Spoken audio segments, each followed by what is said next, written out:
This is Wild on 7th, your favorite Wild podcast. Did you guys see this? This is unbelievable. What is that all about, Kinger? Get in here for the real thing. Like, let's get weird. Maybe I blacked out trying to figure out what was going on.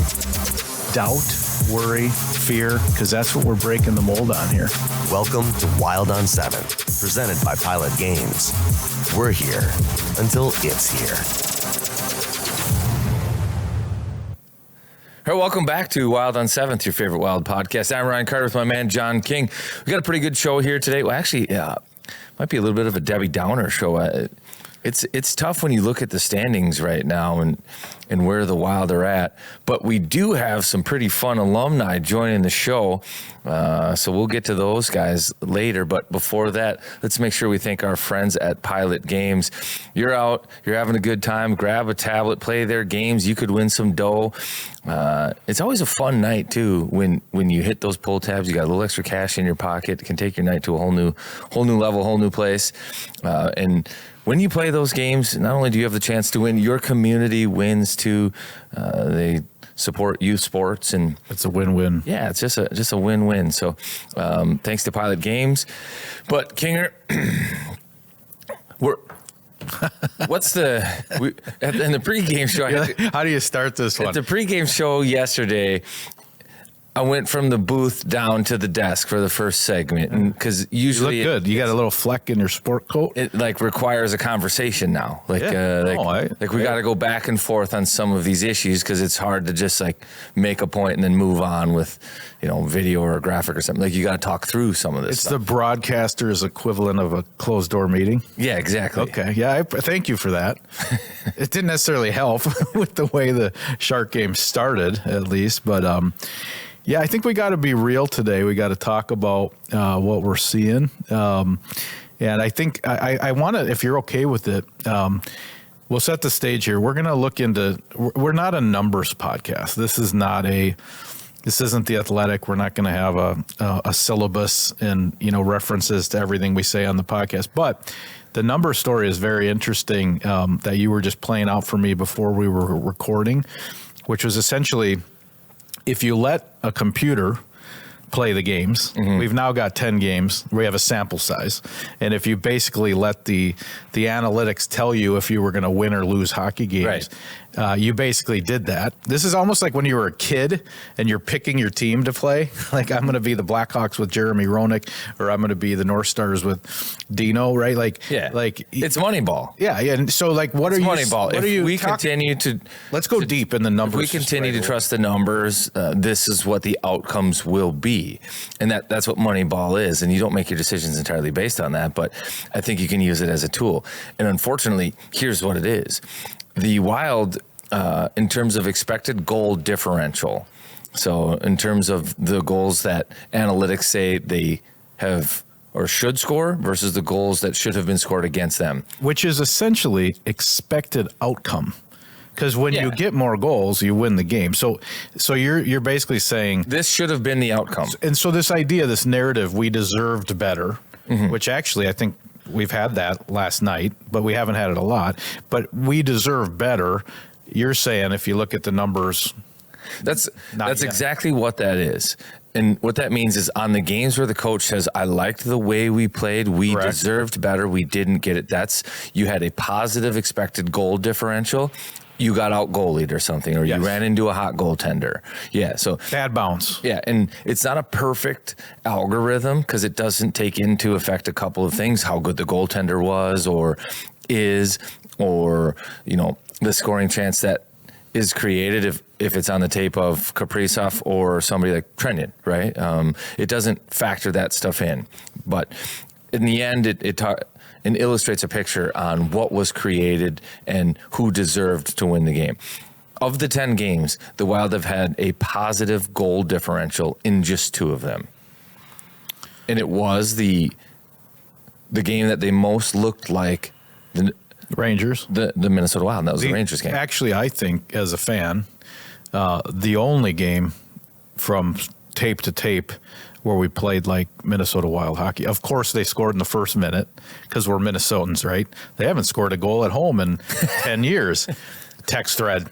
Well, that's the mold they're trying to beat, though. Yeah, and then like within go ahead and let it out. Within 53 seconds, right, we give one up. But awesome game. Like that Ranger game, I was like, yeah.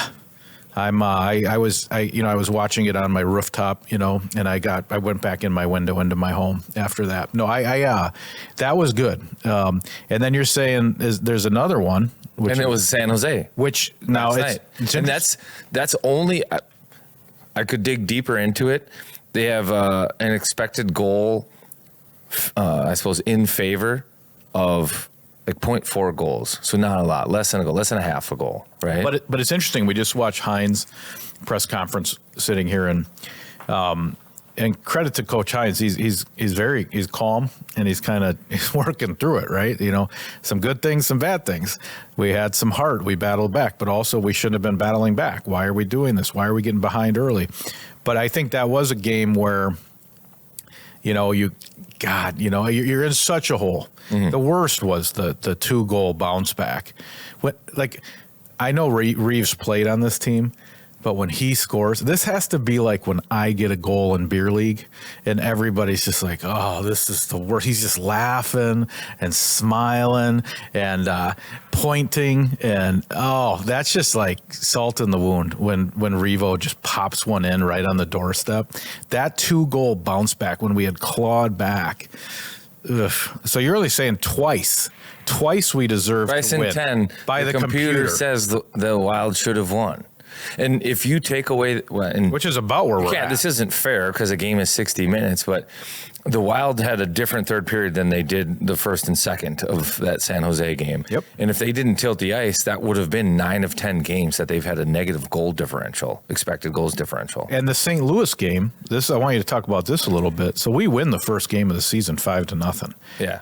And if you watched it, you felt like you had your hand in the cookie jar. It didn't feel quite right. We didn't really play Wild hockey, and Robert Thomas probably could have had 10 goals. So you're telling me the computer, even though we won 5-0, says says we should have lost by a goal and a half. Should have lost the first game by a goal and a half. That's unbelievable, by the way, that you can talk about stealing one.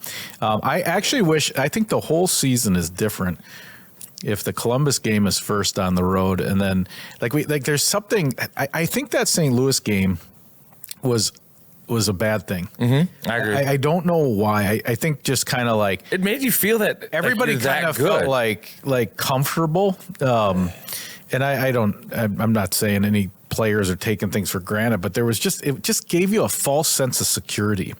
And I think the most troubling thing for me as a fan, and I've said this word a couple times, uncharacteristic. That's really a bad word, right? Billy says you need character and characters to win hockey. I'm telling you, we are playing uncharacteristic hockey for the Wild. It doesn't look like us. Our defensive end has been a mess. Mm-hmm. We got guys standing freely at the back door. We got guys not closing gaps. We got guys not chasing. 97 has a tough night last night. We'll have to get little skill plays that probably most of the time you don't notice, but everything was going wrong. But that playing uncharacteristic hockey. And it's key characters playing uncharacteristic hockey. That's the other big part of it. It's key pieces like making the mistakes that they can't make. And I think that puts Hines in a tough spot. Because what are you going to do to Kaprizov? Like that's why the guy makes that much money. Okay, he's got a couple turnovers and the puck ends up in the back of the net, and the puck's on his tape more often than anybody else's, and he makes better plays more than anybody else. Like he's going to lead the team in giveaways. He is, and he should. But they went in the back of the net, and when it's tough, that was like for him. First of all, I've never seen him play like the one where he just retreated to the wall. It was a full moon for 97 yesterday. And this is not this, and also the battle back from him. I mean, he was on the walls. He was digging pucks out. I mean, you could tell he was trying to get back what he gave away. He did end up with 3 assists, I believe, including. Can you imagine passing that to Rossi when you have an open shot? And this guy's computer is like, I know I have 100% a shot on net. But if I can thread this back to Rossi behind me through a defender, it's 100% goal. But I mean, any other player does that, you're screaming shoot the puck because they don't even get a shot off. The puck doesn't even get to Rossi. So he is going to, I'll take the good with the bad. There usually isn't very much bad with 97. He's going to give some turnovers out, but last night was tough. How about that? Well, we'll talk quickly about the pass too, Rossi. How about the margin of error? He beats Desharnais. It's insane. He's got like almost one knee on the ice because he's got the big guy like dragging on him, and then Dickinson's coming barreling down on him, and he sees Rossi out of like the back corner of his eye, and he slides like an inch and a half past the back skate of Dickinson right on the taper. He does it all the time, Cards. Like he does it. He'll do it far side to Boldy on like a power play. It just looks like he's throwing the puck, and it'll be right on the blade. It's his margin of error. Like this is why. That's why those plays yesterday, they're really the same play. Yeah. You look at even in the when he got the goal, I think he gave an assist to Boldy. This was probably in the preseason, but he does a lot of little tap passes where he just bounces the puck to someone at high speed. We did it to Hartman on the power play in the middle there. One timer on Hartman's tape. And so last night, a couple of those, the puck bounces off of his stick at the blue line, gets behind the guy, wide open for a goal.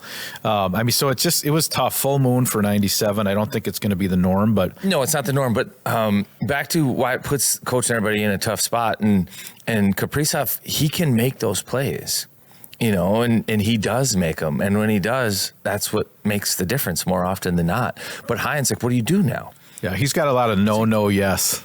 But this is why these stretches of hockey are so hard, because you have a coach sending a message that you have to like tighten up, don't turn the puck over. Start strong. But you have your top guy turn the puck over.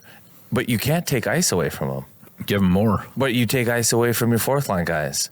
Like it's just like a catch-22 for Zeev's similar. Yeah, it's a very similar, right? It's a catch-22 for coach. It's like, what do I do? Like, I'm delivering a message that we're a group, that we're a team, but I do have to treat everybody differently. Like, Kaprizov can have 3 turnovers that are directly end up in the back of our net, and he's gonna play more minutes than any forward has played in a game all season long. Like, it's for everybody else, it's the opposite. It's got to be. Think about it. Everybody else, other than maybe 6 guys in the NHL, their minutes go down. Kaprizov does it, minutes go up, and it worked. Well, he got back every point he gave away. He got back himself, but it wasn't enough. It's a hard message for a coach to put together to get a team to claw out of something. It's just and that's what makes these things so hard. Well, imagine parenting. Imagine you have your couple daughters, right? Hey, we don't talk with our mouths full. This is the way we do it in the Carter family. But then you got one kid sitting on the table, cross-legged, with Pop Rocks. I mean, like, how do you like manage the messages? Now these are grown-ups, they're pros. Of course, they know 97 has different rules.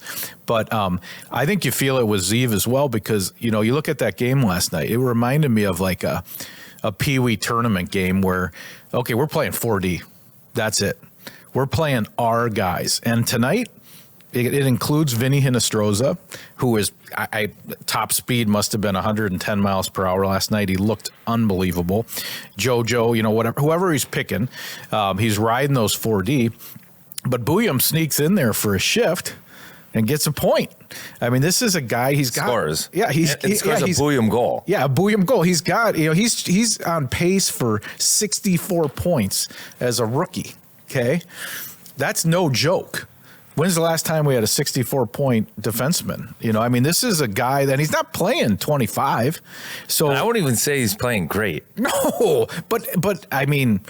Live by the sword, die by the sword, and we had to fall on the sword with Faber this week too, which we can get into. But I mean, it's I don't know. It's got to be hard as hell from a coaching standpoint, because uncharacteristic hockey from key players from the characters. Yeah, the character guys playing uncharacteristic. Yeah, and that's a nightmare. So like Kaprizov, the final 20 minutes of the San Jose game, I think was the first 20 minutes I've seen like Eck at Eck's best.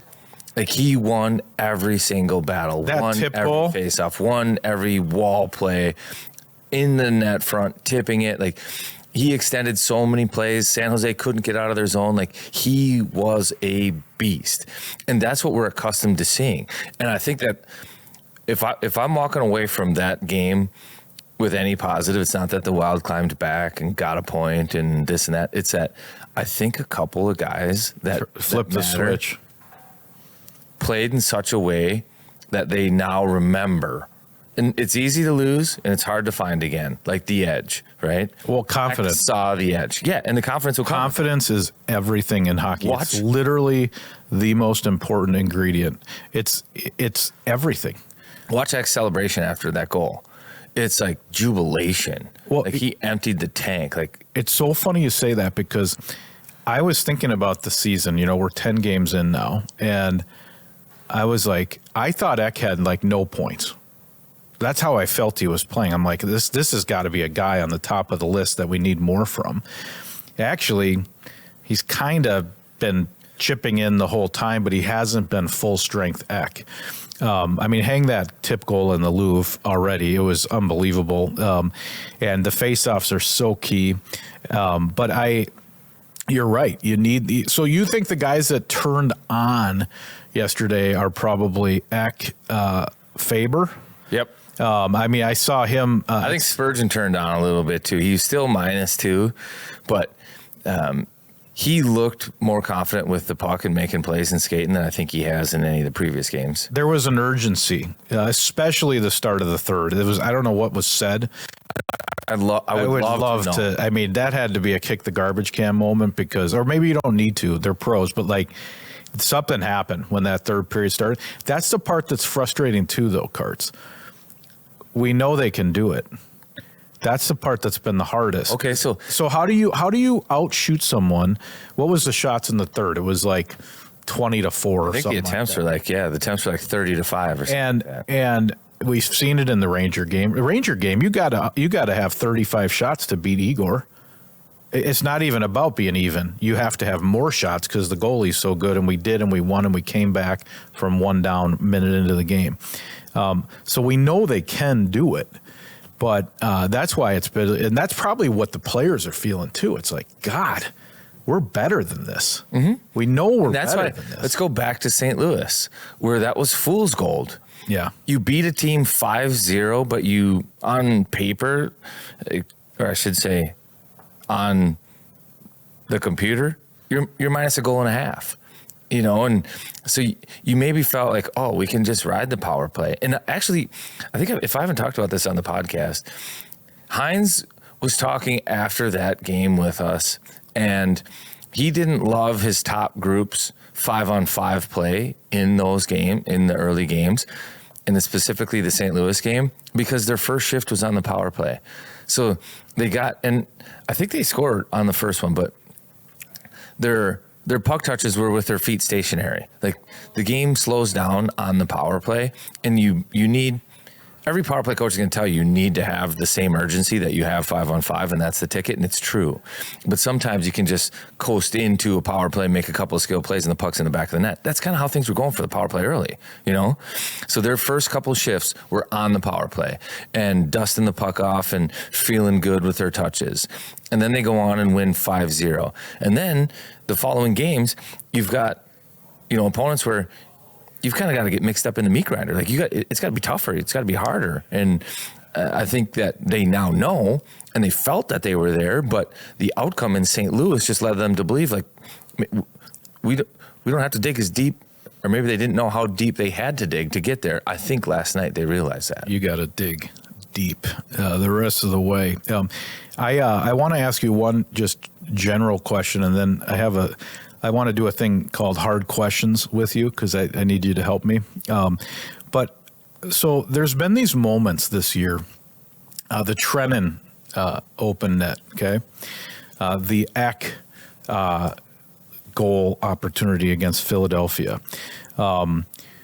Tarasenko has had multiple moments like this right in the goal mouth where it's a margin of error Can you get that puck into the net? Actually, Carell's had some misfires on one-timers and stuff as well.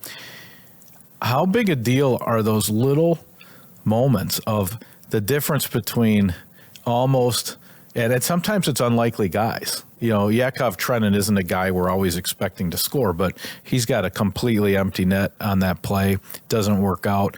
Overtime, that could have been Brock Faber to Eriksson Ek. You get the second point in Philly. You're feeling completely different about the road trip. Are those just things that balance out throughout the course of the year, or is that just that's the difference between a good and a great team? I think your hope is that it balances out. It's a difference between a confident and an unconfident team. Yeah. That's an illustration of thinking. Getting the puck over the pad. You got the second time, and you got to flip it over. I think you can look at it like this, Trendian. You've got it on the backhand. If you're just playing, you trust your backhand. You're like, the net's open. Boom, it's in. But you're like, I'm going to be sure. There's time. Wrap the whole body around, and it rolls off your toe. Like, there are times where you legitimately do try too hard, or you want it too bad. And I think that the Wild are in that rut right now. Yep. Once you find confidence, like you said, it's everything. And that's the reason. Like, you don't overthink it. Every pass that comes to you is just settled down and handled perfectly. Like, watch Brock Faber's puck play in the Utah game versus in the San Jose game after he gets an assist. He fans on it. He's losing pucks. It's under his blade.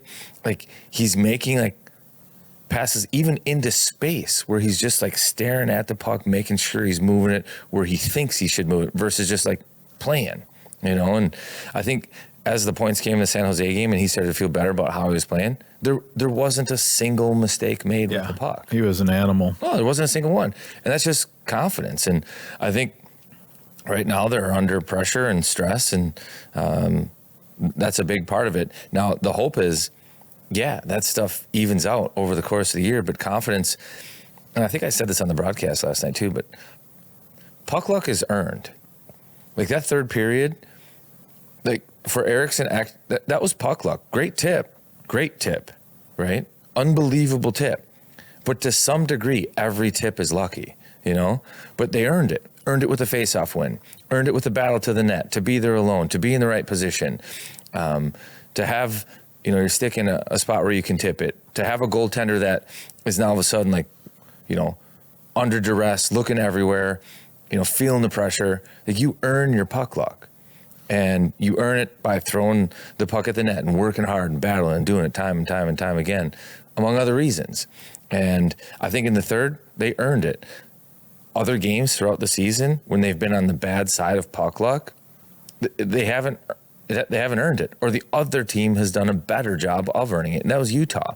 Utah had puck luck. Logan Cooley's backhand slap goal from armpit level, horrible. Through, I still don't know, even though we had replays, where it went in. Did it go under Gustafson's arm? How did that find daylight anywhere? So the puck luck has gone against the Wild, but you earn it. And I think in the third period, they started to earn it. And we'll see if it continues. So I wanted to do a thing, hard questions. So this would be, we're an official Wild podcast, right? But I think part of our role is what would be the things the fan base is asking, right? So are we a perimeter team? Okay, because I was shocked when you showed the home plate graphic last night. I think it was Kaprizov shots. It seems like we're skating a lot of circles in the offensive end. We're not getting the snot bubble, Eriksson Ek goal, the Marcus Foligno goal, the Ryan Hartman goal down in the paint. Yeah. Are we playing more perimeter? I think so. And why is that? And how do you change that? Don't know why.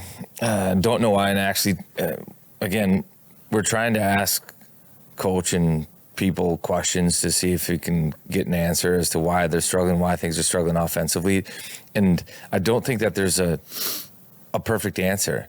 You have some guys that are individually struggling. You have some situations where they're possessing the puck, like the Wild, for example, against Utah. Gosh, I think I'll look it up, but through two periods, and maybe it was three, they had the exact same amount of offensive zone time and maybe even more, but they were outchanced like 13-2. Mm-hmm. Chances like to score and what requires a chance is the interior of the ice. It's that home plate graphic. Well, that was a game. You've got to be there. That was a game where JoJo passed the one, and they went back to the bench, and you could just see Kirill be like, "Hey, brother, shoot it, man! Please shoot that puck, please."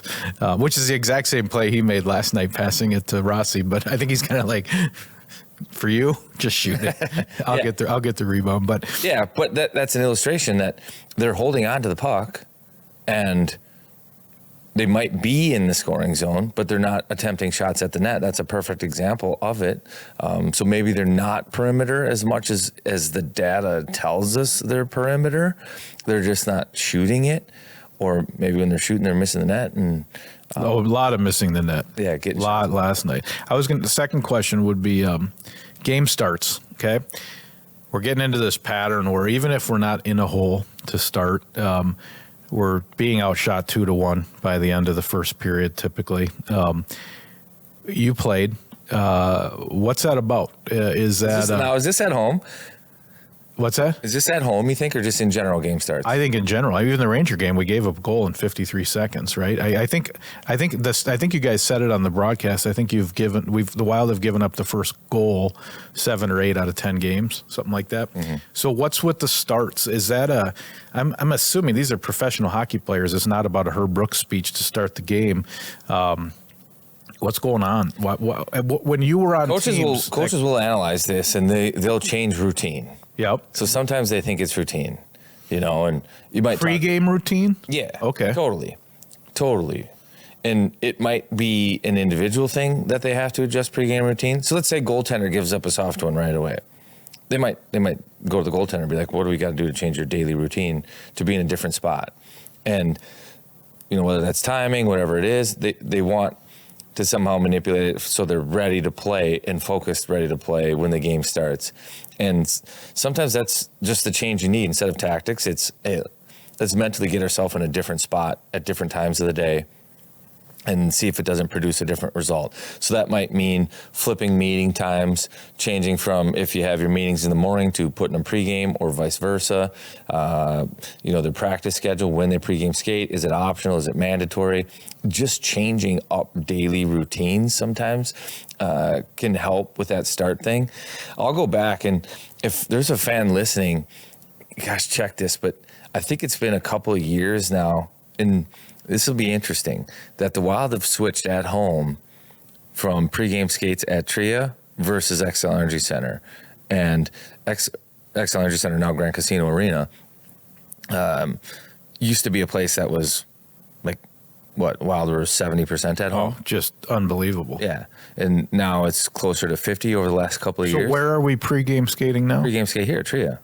And you think it would be better if they went back to... No, that's just something I think that should be analyzed. Okay, that's... Like when you talk about change of routine... Yeah, what's your home? When did the home records start to falter? Oh, I like this. We need a Cracker Jack producer. When did that happen? And is it something different that changed in player routine? Or, I played in Jersey. You know what I like about that, if that is an insight, is everything about Tria is designed around comfort. This is your home. This is where you take care of your body. This is where you practice. This is where you eat your salmon. Grand Casino Arena is the Coliseum. Mm-hmm. This is Gladiator. Mm-hmm. This is where bad things happen. This is where you got to dig deep. I think it's interesting if you pregame skate at Grand Casino say, hey, we're going into the Lions Den. Hey, Winnipeg's coming in. Sidney Crosby's coming in. Nashville's coming in. Are you ready? Yeah. I would definitely pregame skate at Grand Casino. And I have this thought solely for this reason alone. When I was playing in New Jersey, we had the practice facility and the game facility, both rinks, in the same building. And actually Jersey now they've gotten rid of their game rink. They just use the practice rink for game and for practice, or the practice locker room, because it's bigger, it's more spacious. But what I remember is the game rink at Prudential Center it felt special. Yeah. It was tight. It was small. We were always together. There was no room to like be on your own.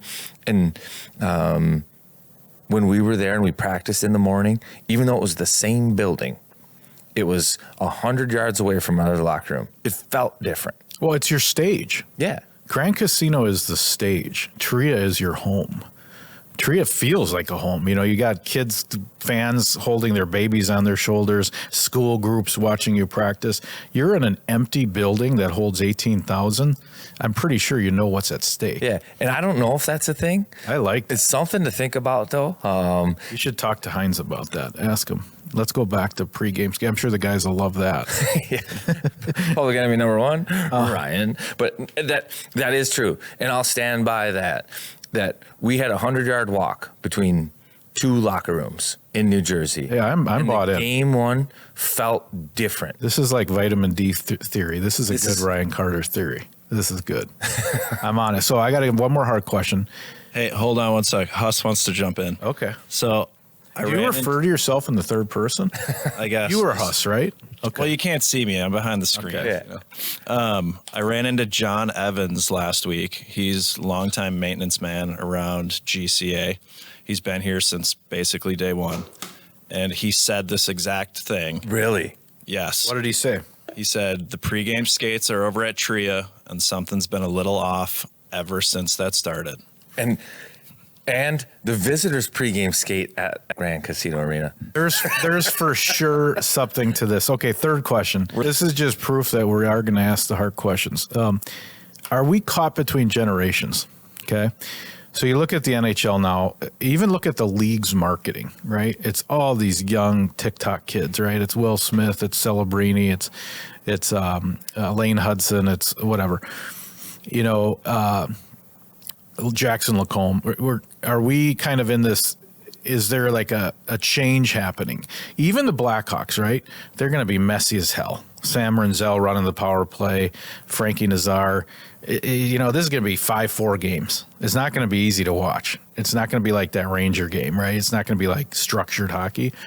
Is there a changing of the style of play in the NHL? And we're kind of in this different era with our group. I mean, Zeev is kind of this type of player, right? Is you're going to make some mistakes. And are we kind of caught between? Good question. Somebody asked me this on a group text. I was like, "Oh man, don't just float that on the group text." It's a good question and one that we've addressed on the podcast before. I don't know that I have enough time to formulate a concrete opinion on it, but maybe. But we've talked about this before. In that it's a copycat league, but it's also like cyclical, like it changes, you know, where you go from a team like Tampa that did it their way. They change things up. They're like, we're going to score with 4 lines. Tampa's in the same spot right now. Well, yeah, but they're losing like all their games. Well, but it was, okay, so let's just go back a little further. It was Anaheim, 2006, with just an unbelievable checking line. Being mean. I've got 2 scoring lines, and I'm mean, and I have the best checking line in the game. LA did the same thing. Yeah. And then Tampa says, all right, well, in Colorado, we're going to draft some of these young kids, and we have to outskill them. Yeah. We have to find a way to score more goals than them. And then they start winning. And now it is possible that we're in this era where it's like an arms race of skill. That's what it feels like to you? Or it appears like? Well, even last night, I'm watching this game, and we're coming back, and I'm thinking, I really was like, okay, when it was tied, I was like, I don't think Matt Boldy has a point. And this guy's been so consistent. You know, he's trending towards, 90 points, right? And I'm like, God, if somehow Bolds can get one here, because a lot of other guys are, and he played good. But then I was like, Celebrini. It's going to happen at some point. This guy is really, really good.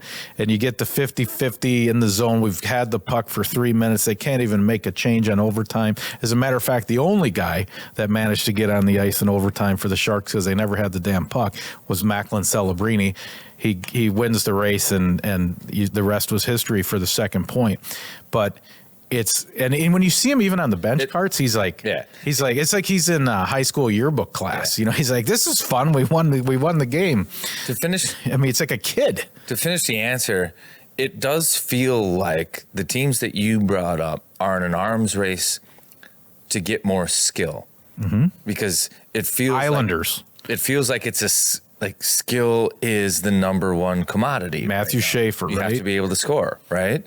And I always look at it from a different lens too, which is competitive advantage. What competitive advantage can you find against that? And then maybe that's where tactics come back, where maybe Eriksson Ek isn't like your number one center now. Maybe you say, Ek, I don't care if you get me 15 goals this year, but I want you to be Sammy Paulson of the Ducks in 2007.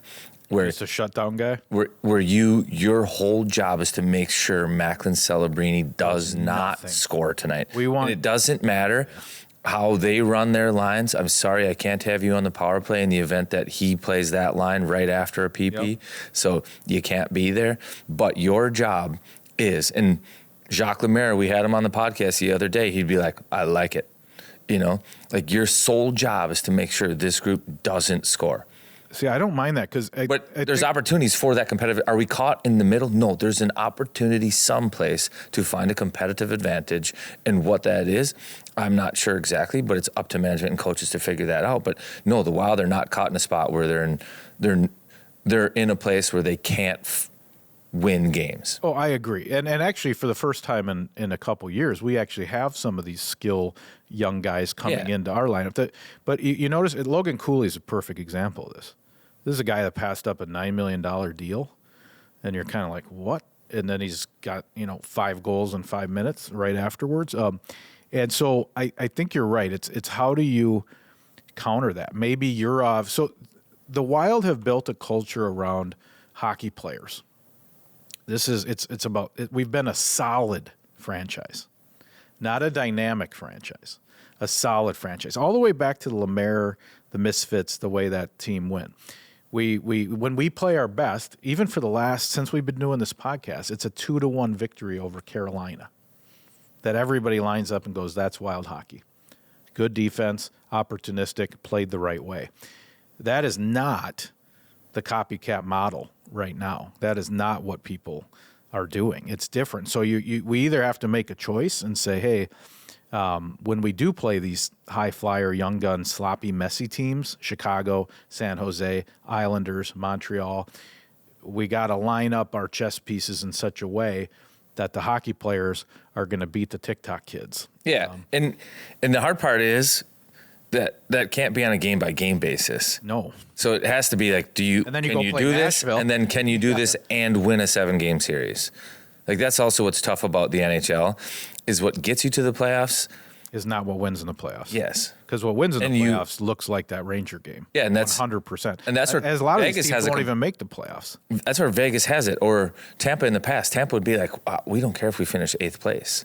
Yeah. And then they wouldn't. And Florida, same way. Yeah, they wouldn't care. Because they're like, I think we have what we think can win in the playoffs. Not an easy question to answer, but there are ways to find competitive advantage. You did a good job. So the last one, I want to talk about leadership. I was watching the San Jose game, and I was in a pretty dark place early on, and I found myself thinking, who's the guy on this team, that's the head of the snake, right? And I was just kind of watching it, and you saw some of these guys turn it on last night. But you think of like even Nick Foligno in Chicago, right? Like, this is the guy that's always going to be on the TV, positive or negative, and maybe he guides you through that process. He's older. He's not one of the young kids, right? Our group is very interesting. Marcus is out right now. Spurgeon had a little bit of a slow start, the captain. Brock went out of his way to kind of do this mea culpa, played well last night, but very visibly open. And we can talk about that more if you'd like. But Kirill, a Russian guy, communicating as he can, doing what he can on the ice, but not going to be the guy. So I sometimes find myself wanting to have the person that's guiding me through the process as a fan. And actually, for me, that person has been Faber, because whether you like it or not, when he talked, that's how the fan base felt the same way. Like, I don't feel very good right now. And he said the same thing about his game. And then when you're watching the San Jose game, I felt a kinship to him going, well, this guy's going to spill the beans tonight, one way or the other. He's not taking a backwards K. He's going to gut himself. Now, he's the first guy to see Celebrini score. He probably broke his stick on the net, at the end of that play. But I just, Zuki being gone, I think, is a huge part of this, because in their darkest days, the last couple years, Zuki on the mic is unbelievable when it's hard. He's the first guy in the room to be like, yeah, we are not doing, I really think it makes a difference. I think Zuki helps Kirill in that way in terms of communication. I don't know. What do you see? Is that I don't really think it's a thing, but it's something to talk about, because really the most visible vocal person as we've gone through the shadow of death here has probably been Faber, Yeah. And he doesn't wear a letter, right? No. So, no. So the question is, who's leading this club right now? Or who's the guy that I kind of am like, it seems to change. We have a lot of leaders by example. Eriksson Ek. No one's going to say the guy doesn't play hard every night, but he's also not going to be the guy in the media scrum pulling arrows out of his forehead and guiding you through the journey. I think what's missing right now is probably not leadership qualities. Definitely not leadership qualities. Right, or leaders. I think if anything is occurring on a leadership level or things that are lacking, is one of those guys, and I think what you're talking about, will second to this, has any player in any of the first 10 games worn the Superman cape? Have any of the leaders been the guy that has said, jump on my back, I'm not losing this game, from goaltender to defense to forwards? Sometimes you have to have guys that have had those performances in recent memory. Yeah. To have voice and to have the confidence to say something. You said it last night. Wallsted's pumping his fist after the shootout win was probably the closest we've had to that feeling where somebody was like, not tonight. Now, that wasn't a perfect game. No. But he did a stage dive. He jumped off and hoped somebody caught him. I mean, that was really the moment. Now, the Ranger game's the best we've played, but the Wallstedt game was the closest to what you're talking about, where, like, this guy was not going to be denied. Right. Not tonight. No. I don't care if it takes a shootout. Not tonight. This one, I'm getting this one for us. Yeah. And earlier we talked about, uncharacteristic hockey from key characters. You need those key characters to have those Superman moments. If it's your backup goaltender, that's great for the backup goaltender, but you need it to be you need it to be your number one, right? And you can have a multi-goal game from Johansson in a comeback effort, and that's great.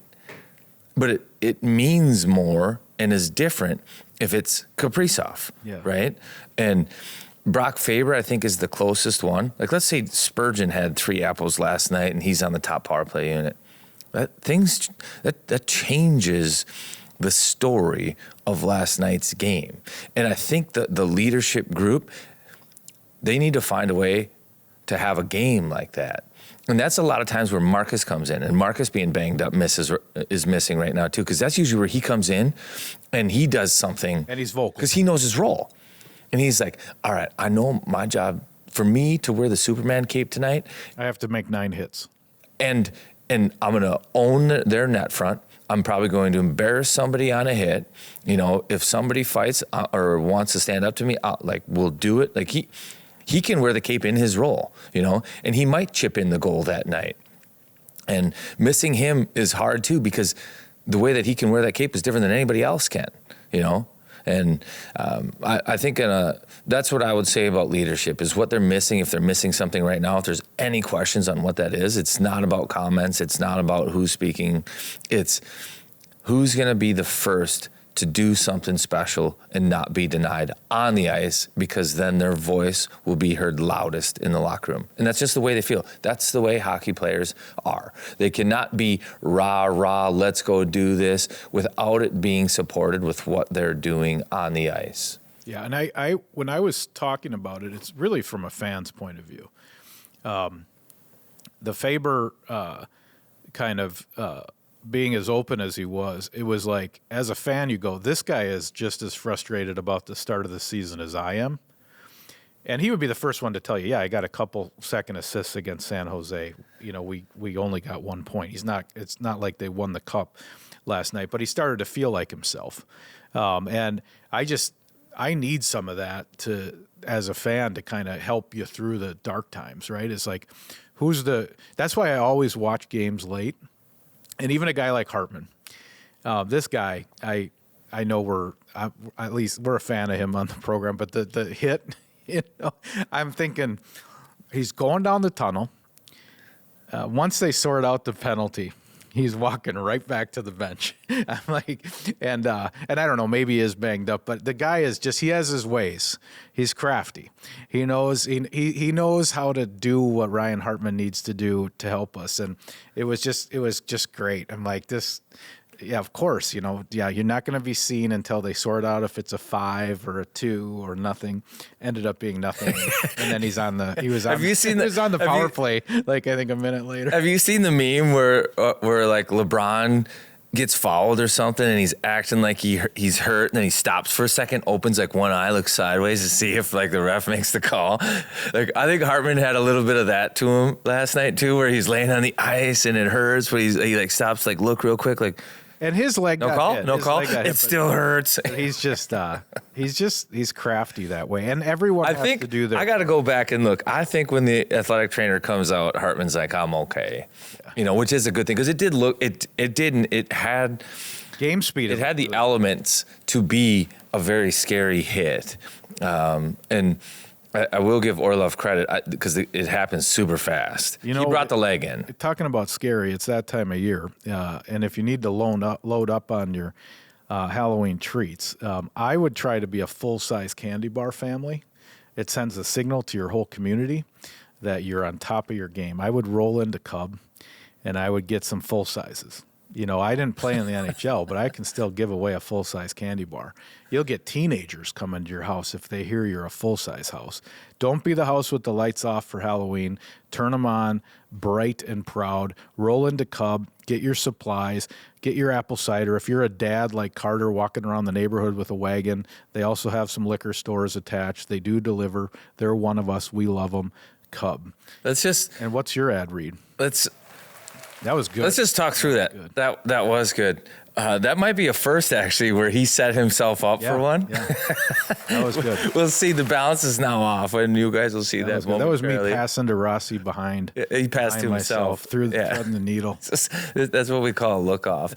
But real quick, let's just talk through that, because if you get the small, fun-size candy bars, how many do you give away anyways? It's not like you give each kid one. Take as you much throw as like you 3 or want. 4 in there anyway. So you might as well buy the full-size candy bars so that you get the street cred that goes with it. You're giving the same amount of candy away. Giving away full sizes is the least amount of money you can spend to feel rich. In almost all aspects of life. I would say secondarily is just drinking great reverse osmosis water is another way. Yes. I'm Ryan with our friends at Aquarius Home Services, and it is holiday season. And whether that's Halloween, we got Thanksgiving coming up, but bring back a little extra magic full-size candy bars, or a nice discount for our Aquarius Home Services, and they're your official authorized independent Connecticut dealer, so they can get you your K5 reverse osmosis system right there for your kitchen. Drink that. It's beautiful water. But you can also have worry-free water that makes every moment shine. You can have sparkling dishes.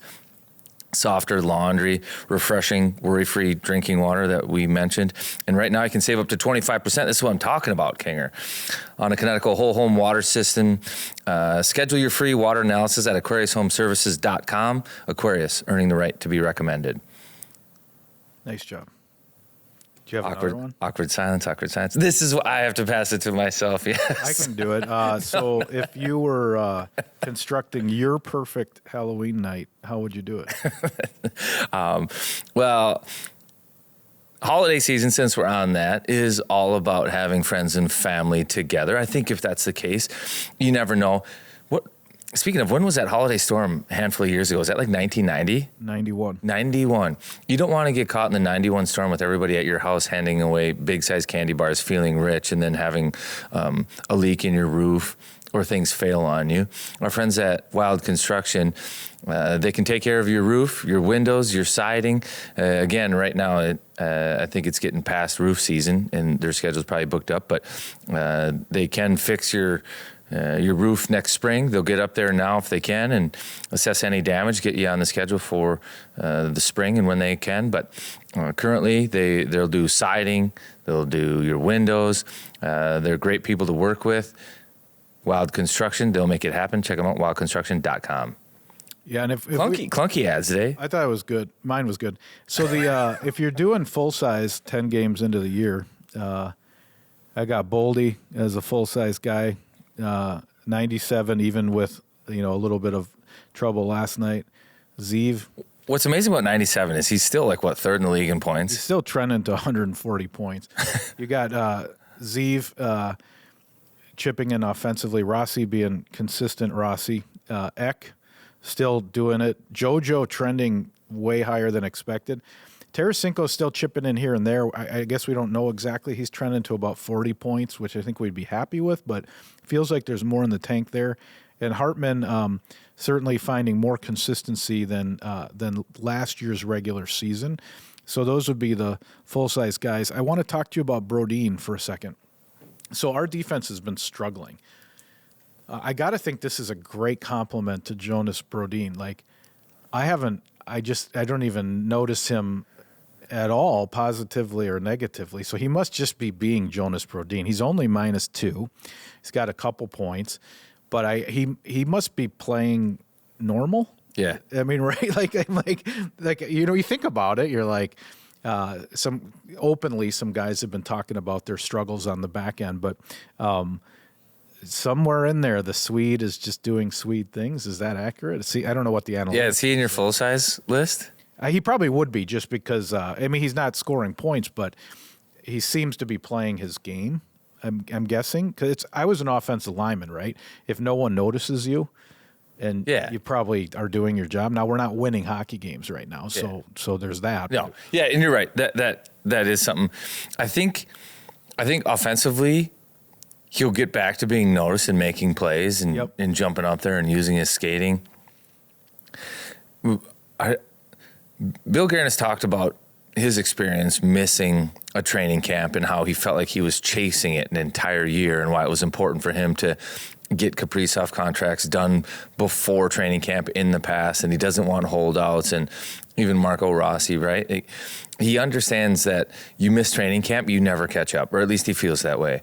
And Brodin, for the most part, missed training camp, and he's still different than everybody else in that he jumps right back in and is solid. It's like you don't know that he hasn't been uncharacteristic. Right. Just say that. He hasn't been uncharacteristic, but missing training camp, I think he's probably still chasing it a little bit. Yeah, he's playing catch up a little bit, offensively. I was looking through clips the other day too, and he's had opportunities to make plays offensively and pop, and the Forge just haven't found him. There was 2 games ago or 3 games ago, the New Jersey game where Yurov got the puck in the neutral zone. It was like D to D up to Yurov, and Brodin had jumped up the weak side, and Yurov just had to leave it in space in the middle of the ice, and Brodin would have been flying up the ice with it, and then it would have turned into probably 2-on-1. But Yurov didn't see it and ended up putting the puck in the corner, and the play died. So there are opportunities for Brodin, and I think once everybody finds their confidence, and there was more of it in the third period. We keep referencing this third period against San Jose, where you notice the D in the offense. Middleton jumped in. Spurgeon was involved. Faber was involved. The other thing they were doing, Carts, that I loved is they were helping the puck get out of our own end. That when we've been struggling this year, guys are rifling the puck off the boards into the neutral zone, right back to the other team, and they're just coming right back in on us. It's chuck a puck. And it has been some guys you don't expect to do that, and some of the people that are newer. But this last night it was crisp first passes, at least in the third. Let's get out of the zone. If I have to skate a little bit, Faber, Zeev, Spurgeon was doing it as well, like you said. Let's go. We got good defense. Let's get this puck out of our end and get rolling. Maybe I'm going to give you a pass in the neutral zone. So I thought that was a big change. And if he can start adding, really, Spurgeon had a nice year offensively last year, even though he was out half the year. If these guys can start activating, we know Jake just missed a couple yesterday where it was just, that one where he right came down the slot and just narrowly missed the net. But he's a guy that it looks like, I don't know that you can say that he's struggled, but he hasn't looked the same, like trying to figure out maybe the partner, the chemistry. Well, they're switching them all the time. Yeah, the minutes, the side, whatever it might be. But he instantly looked like in a comfortable spot and ready to play last night. Like it looked like the Jake Middleton that we're accustomed to. Would you agree with that? Yeah, he was one of the four they were riding. I'm going to look up real quick because on D scoring, we've been talking about a lot on the broadcast, but through 9 games, like nothing. Yeah, 5-on-5 scoring. They had 4 total points. Brodin had 2. Yep. And then last night, I'm going to look through it real quick and see what our D had. Faber had 3 assists. I'll have to double check. Bouillon had 1. Oh, no, he didn't have an assist. He had a goal. Yeah. Brodin, Hartman. But that's when we're playing our best with the back end. So we got 4 points from the back end. So can we look ahead? So they always say November, Thanksgiving. You got to know what you are by Thanksgiving. It's not always true. We saw St. Louis rise from the ashes. Other teams have done this. But it doesn't get any easier, folks. We got the Jets the night this podcast comes out. We got the Penguins, and talk about a team that's doing it the other way. These are vets just playing great still. Sidney Crosby's drinking vampire blood. They're still doing well. And then you got the Canucks and the Preds. So we got 4 games left on this homestead. We really got to start getting the 2-pointers. And we're in 7th place right now. We got 8 points. What is it, Yogi Berra that said it gets late early? It sure does, especially. And that's why I was trying to make the analogy, especially in these 3-point on the broadcast. Daylight savings is coming, and next week, and that's what Thanksgiving is in terms of, your playoff opportunities for the NHL. Like you lose if you don't start winning these games, you're going to lose an hour, and before you know it, it's going to be dark before you've got an opportunity. Oh, great metaphor, right? Yeah, yeah. Spring forward, fall back. Yeah. Yeah, we don't want to fall back. So, you're going to have to surprise somebody against Winnipeg, hopefully. You got to deal with this young man named Sidney Crosby. Canucks in a better Preds group. Brunette seems to have figured that out more so this year with that room. But, yeah, I don't know. What does it need to look like by Thanksgiving? Because this whole podcast is designed around chipping a chair. Get me to the playoffs. Get me past the first round. Bring the Stanley Cup home to the state of hockey. We're here till it's here. We are not in a good spot 10 games in. Where do we need to be Thanksgiving that you'd be feeling good? Yeah, I don't know. 500, I think. 500. A little above, maybe, 500. But okay. So I think the West, there's a chance that the West is last year's East, where it's crazy because the West is so good, but I think that there's a chance that there's like so much parity that they just beat each other. The goal differential is super weird. I've been looking at this. If you look at the Eastern standings carts, the bottom teams are only like -5 in the goal differential. If you look in the West, you got lots of teams in double digits, including the Wild, where, the San Jose's, there's just, and I don't know if those are empty netters or what's happening or the West is beating up on each other, like you said. But yeah, we still don't quite know because you play every team twice, right? So we don't know the difference between the East and the West. It would seem to me that the East is a little tighter and the West seems to be a little bit Wild West right now. Yeah, so last year, the East, what did they need to get into the playoffs? It was like 90, 91 points. And in the West, it was 95. Yep. So I think it's possible that that flips this year, and with maybe a little bit more parity in the West. But there are a lot of teams that are struggling. St. Louis is really in our boat, too. I was looking at that.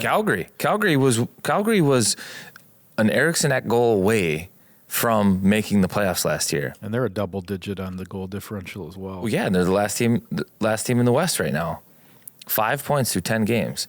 So if the Wild can dig themselves out and be at 500 by Thanksgiving, and boy, that's not that hard. That's 2 wins in a row.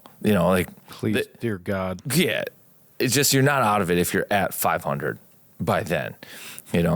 But if they can be better than that, 2-3 games above 500, that'd be terrific. And it's not out of the realm of reality by any stretch of the imagination.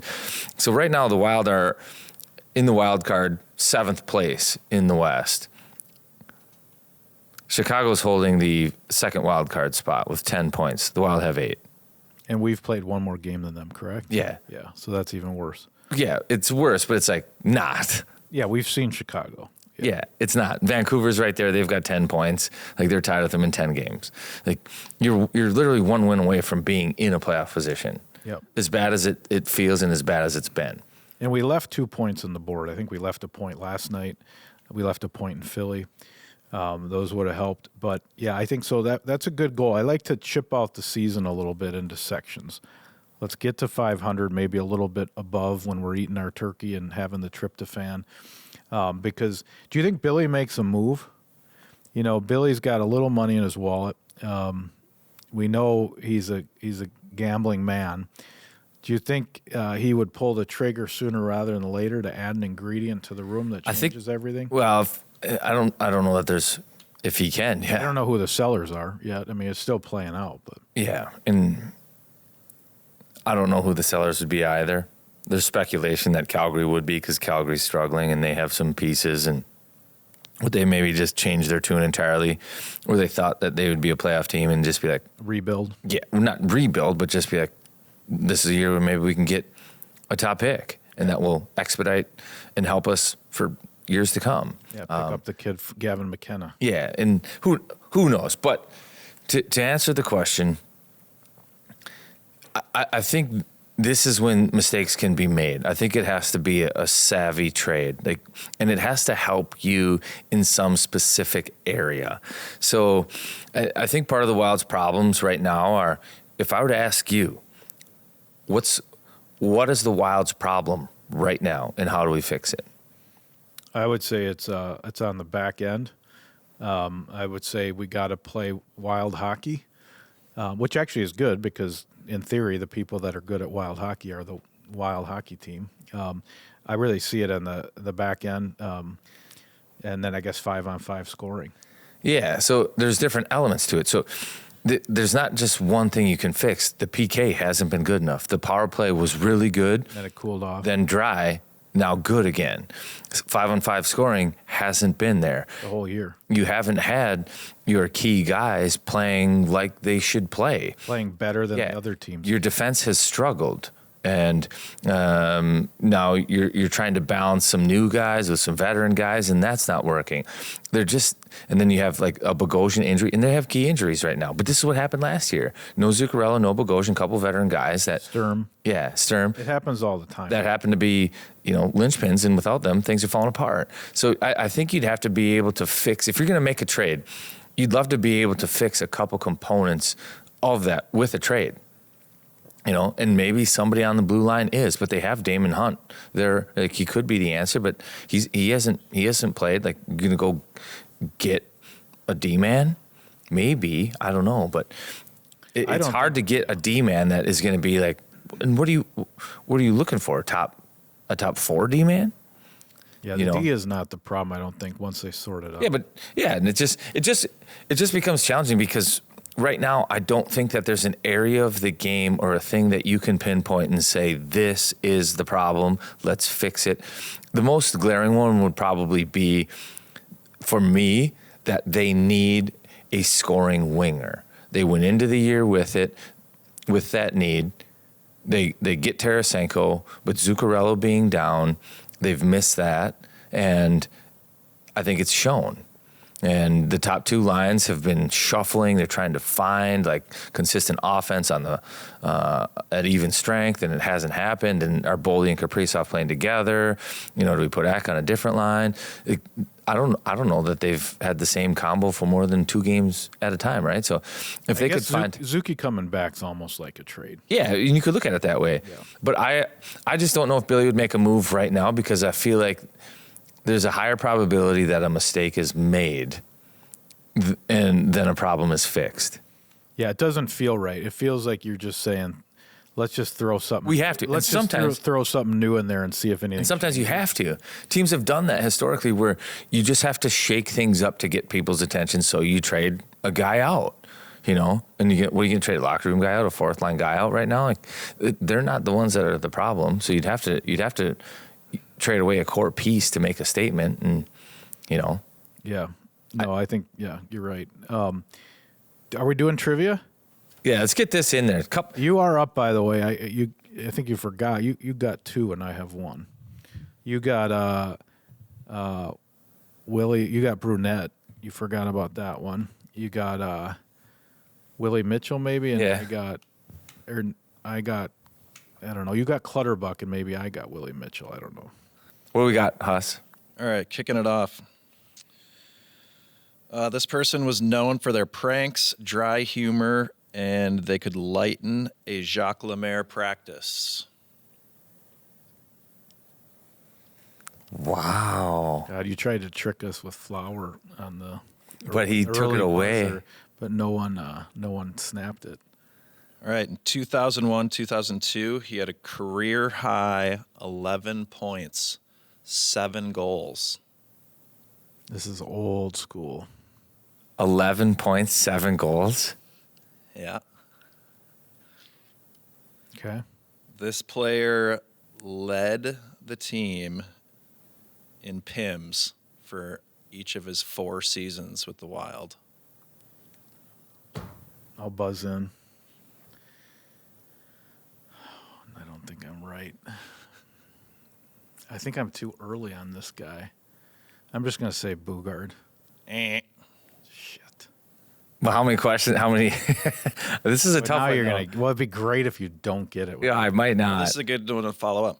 He fought some of the most feared heavyweights in the NHL. He fought Probert, Larocque, Grimson. Oh, I know who this guy is. Oh, I know who it is. Is it Johnson? Yeah. Bingo. So I thought when does Bouchard come to the team? Well, he was there with Jacques, but he was there more than 4 seasons. That's why I think that one went sideways. Dang it. But he never played with Bouchard, Johnson. He was kind of our original fighter. Yeah, I could have held out and maybe done better. Well, I was thinking Bouchard with you too, but when he said just 4 years, I was like, I think Bouchard played more than 4 with the Wild. Yeah, he did.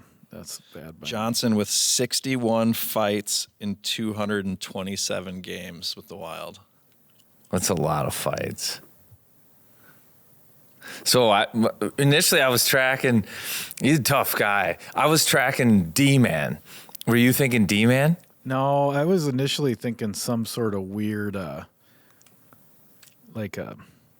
know this is way off, but like I remember John Madden scoring all these goals, but 11 points was too low. I was trying to think of a guy that had like an anomaly where he just had a bunch of like Middleton had like 10 goals the first month of last season, but I couldn't figure it out. The fighting confirm this, but it said he was the first captain for the Minnesota Wild. On the rotating He captainship. wore a C in one preseason game. That's great. And I wore a letter in preseason games too, and you better believe I've got photos of that at That's home. on your profile. That's your profile pic, right? That's good. So that's good. We'll have to ask some Johnson questions because I like that little prank bit there too. That one threw me off, but that was fun. But what's the score at? 3-1? 4-1. I think it really is 4-1. Hey, we're going to get into some great guests here, but some pretty interesting Let's Play Hockeys I thought lately. Like that Shakopee group, the woman did the weird thing in the middle where she was like, I mean, there's been a lot of energy. Teacher of the year. Yep, she was the same. It's been a lot. Like people are trying. Like that Let's Play Hockey groups are trying new things. The vocals are high. The volume is high. I don't know. I thought the one where You like us showing Let's Play Hockey? I do because it kind of makes me uncomfortable. The second one where each person taking a line, I don't know if I love it because you're trying, I think you got to figure out who's got the C, and just let someone work through it. Because what does it go? It goes, say it with me. What are the three lines? I think you can ad lib. It's game time. Yes. So the woman, I think in the one, she was like, "It's game time," and I was like, what are you doing? I don't know.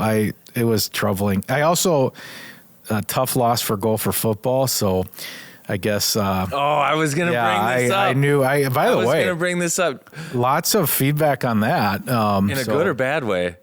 Let's get to it. I would say the general public, certainly nationally. I listened to the Iowa game. I was driving home from Winona, and man, these national announcers, people relish in the failure of PJ Fleck. They're on the broadcast going, looks like his boat only has one oar. I mean, that's not a normal thing to say in a college football broadcast. Like people were like, those are unbiased. People are kicking him when he was down. And he did take it all in the face to his credit. He was like, this is all on me. We lost in every single aspect of the game. But yeah, that didn't age well for me. I don't know. I still like a little Jiminy Cricket, PJ Fleck positivity, but yeah, not a real. By the way, tough stretch of sports for Minnesota. Tough. The Carson Wentz experiment. We're going to roll into the Wild having a tough weekend. We're going to have Gopher hockey getting swept by Duluth. I mean, it has been. We're just looking for. Gophers didn't have a first down until what point? And then the football just going from beating a ranked team to. It was 31-0. Like I just turned it off for a minute to get some gas, and I turned it on, and it was already over. I was driving home to watch some of the game, and I was like, "Well, we don't need to do that. We have some air in our schedule." But yeah, tough times. I think October can't get over fast enough. Hopefully, November brings us a little more joy. So PJ Fleck, I'll give him some credit. So he was like, "This is all on me." He did. He said, "This starts with me." It's starts or is all on? I'd have to look at the exact. Because if you're crowd surfing, you're saying without saying it, this win was all me. That's what you're saying. I don't know. Hey, so if he said pull up the quote. If he said post game, this is all on me, I will give him credit. If he says it starts with me, that's different. I hope he said it's all on me, but you're going to have to check. I don't know if these guys have time. Well, how do I get so worked up about that? But yeah, that was. I didn't feel great about that. But what are you going to do? Any other feedback on that? No, just that they got beat by Iowa. That was it. I just get a lot of you're on the wrong side on that one. I was surprised. I mean, we're not even talking. I think it's a genius move. I think PJ, like this is a. Oh, we got an answer. I think it's a great move. Like I think he's perfect for the University of Minnesota. Yeah, I got into it with someone else. I said, "Well, what else are we supposed to do?" I think he has a glass I think he's good for it. But if you're gonna be like beating SEC teams, I don't know that he's the guy.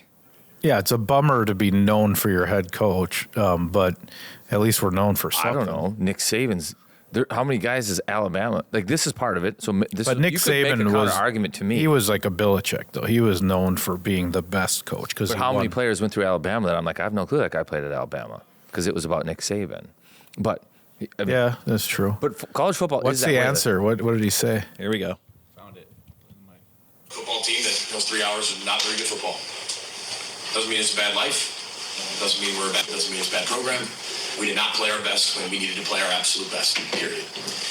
You know things are going to happen like this, especially with playing a young quarterback, and it's not all on him. It's me. It starts with me. I make every decision in this organization. And but I know there's going to be some really good times. There's going to be some really hard times. Starts with me and throws the quarterback under the bus a little bit beforehand. So, yeah, he didn't come all the way home. Oh, well, I still like you, PJ. You make me happy. You're a smiley face emoji in a tight suit with a nice bald head. But I don't know. At least he's putting us on the map, better or worse. I don't know. Let's just get to November. Let's beat the Jets. Can we just beat the Jets? Hey, do you have a Halloween costume? Let's end this on a high note.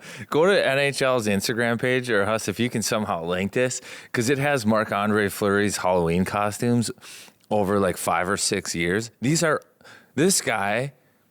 He's a legend. Yeah, he should be in the Louvre, and they should protect it a little bit better. Oh, he is in the Louvre. Let's be honest. I did hear they caught the people because he's such a jewel, you know? Yeah, he's a beauty. You like what I did there? That was good. Thank you. Yeah, if you haven't looked at that little carousel, check that out. How good is it? What's your favorite one? I have to pull it up. I got it. I saw the one where he was like the tennis statue in gold. I thought that one was great. Obviously, McLovin was it was so spot on. But I think I saw like New Jersey, somebody knocked off the Marc-Andre Fleury gold paint one. They did, yeah. Yeah. I'd say top 2 is, I don't know if this is Joe Dirt. His wife's pregnant, and they both have cigarettes in their mouth, and they're wearing. Better if it went back to thinking. He's wearing Crocs and a fanny pack, holding a bud. McLovin is just all time, just because he cut his own hair. Yeah, he's a Halloween Hall of Famer, first ballot for sure. I tell you what, if you're still listening, fans, you guys are first ballot Hall of Famers. Appreciate you guys. We're here to help you guys. It's they're helping us. Sometimes you're in a tunnel. Sometimes you got light on your forehead. It's been a little bit tough sledding here. It has. It's been an unexpected. I'll end with this before we throw to the interview. One of my 5. Bold predictions was that the Wild were going to be bottom 5 in hits. And I thought that was a positive thing. I thought that they're going to be a puck possession team, and they're going to be skilled, and they're going to play with it all the time. They're just not going to be running around having to take hits or make hits to get the puck all the time. Now, there are lots of questions on the physicality of this club over the last week or two because they're struggling, or a lack thereof, I should say. And like that's come up. Boy, it's for a completely different reason, and I'm surprised. Are you surprised at how the season has started? Didn't see it coming like this at all, but yeah, I do feel like I really liked what you said earlier. Puck luck is earned. Never really heard that phrase, but I think that I do think some stuff's going to start coming back. I don't think you're going to hit posts for the whole season. I don't think you're going to miss yawning nets for the whole season. Right. I think sometimes a puck is going to bounce off your stick the right way, occasionally, or it's not going to go off Brodin's boot into the net, right? Like some of this stuff I think is going to start breaking the other way because it's all been breaking against us. We know we have a good room. And I just, let's get back to putting the character and the characters back together and crossing off the for uncharacteristic, because that's how it started so far. I like it. I have access to data rapidly now with a new computer. Guess who leads the league in shots off the post? Minnesota. Matt Boldy. Yeah. And by the way, he's had a great season. This is individually, it's Matt Boldy. He's got 5 off the post. That's most in the NHL. We probably have another guy in the top 5 too, probably, for all I know. But yeah, he's been really consistent and really good. Really probably if you were looking at the start of the season, you'd probably say, Matt Boldy has been, our MVP through the first 10. So he's been off to a great start, and hopefully it continues. All right, now let's get to probably the best part of the show. We've got a couple of great guests, all-time Wild great guests, Brian Rolston and Pierre Marc Bouchard. Thanks to them for sitting down with us, Kinger. We'll throw it to them, but we're here till it's here. As always, guests are sponsored by Duke Cannon. Earn your clean. If you need to make your hair a weapon, if you want the body wash, if you want the cologne like the kids are doing, walk into a Target, get yourself some Duke Cannon. This is the 25th season of Wild Hockey, and we got a couple legends here today. We got Pierre Marc Bouchard, number 8 pick in 02, 593 games, 356 points, CHL Player of the Year, NHL Young Star, the Spinorama himself, PMB. Joining him, Brian Rolston, a Cup champ, a World Cup champ, a national champ, an All-Star, 1,200-plus games, 760 points. The clapper, even if it's on a shootout. Welcome, boys, to the Wild on 7th podcast. Thank you. Thanks for having us. Yeah, thanks for joining us. So Russo wrote an article on the 25th anniversary team, and he the all teams, and I had the all-style team. Did you guys happen to see this? Because you both made my team. I had a line of some of the best style, and you had your tongues out, good style tongues out.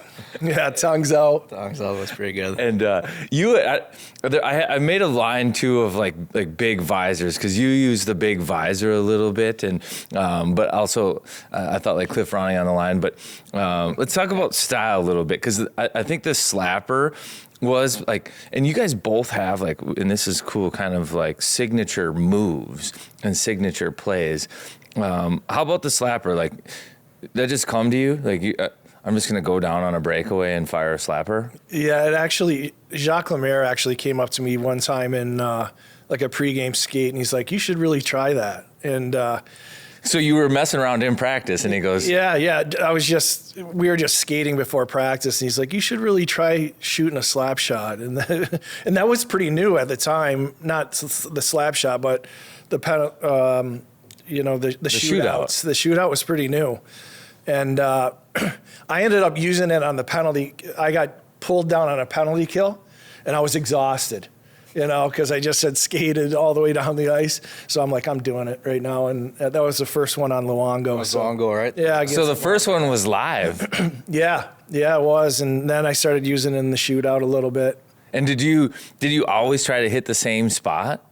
What were you looking at when you go down? Yeah, glove side low was what I'd come off the hash mark and try to go there, but then goalie started cheating, and then I went blocker side on Osgood, and he's a pretty close friend of mine now, and he gives it to me all the time that I scored on him on a slap shot on the shootout. So.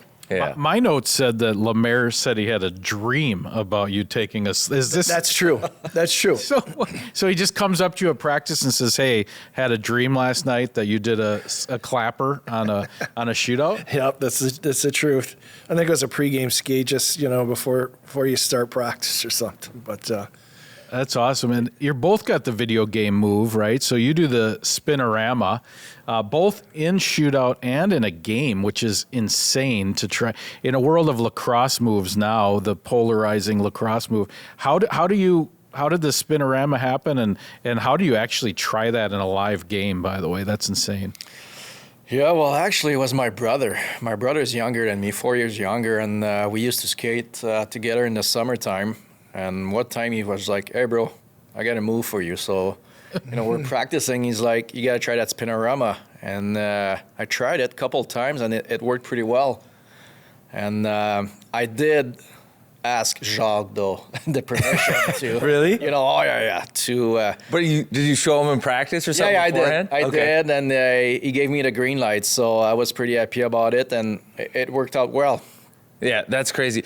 And So I did some research on the Spinorama, and it was like Serge Savard who kind of did it first, and he was like a Montreal Canadian, right? And then Danny Savard did it. So I didn't know if there was maybe some roots to you being from that area, watching maybe those guys. Yeah, I did watch Denis Savard play for Montreal Canadian, but he used to do it like in front of the D-man. Yeah, he did it at a different spot. Yeah, different spot. Like, it was like a one-on-one, and he pulled out that move. So we just tried it in front of the goalie, and it worked. Now, is there technically like a PMB rule now? Because they changed the rule now where you have to continue moving forward, because in that move, you kind of almost stop your forward momentum a little bit, and that's when the goalies are like, this isn't fair.